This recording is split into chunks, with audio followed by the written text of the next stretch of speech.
everyone think of that inner push before a big moment. It makes you ready. That's my topic, giving myself more pressure to achieve my goal. It helps focus and win a busy world.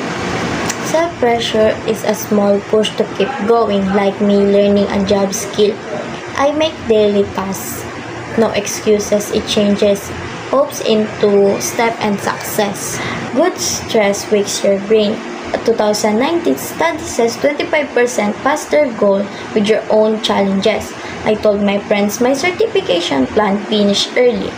Felt good, it turns on brain happy parts for better thinking.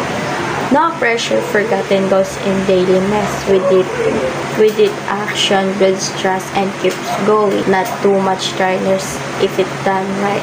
Like sports trade, my skill change what I can do. Tell a friend take a break. Picture beating hard past happy days, do it now. See the change. Thanks push with me.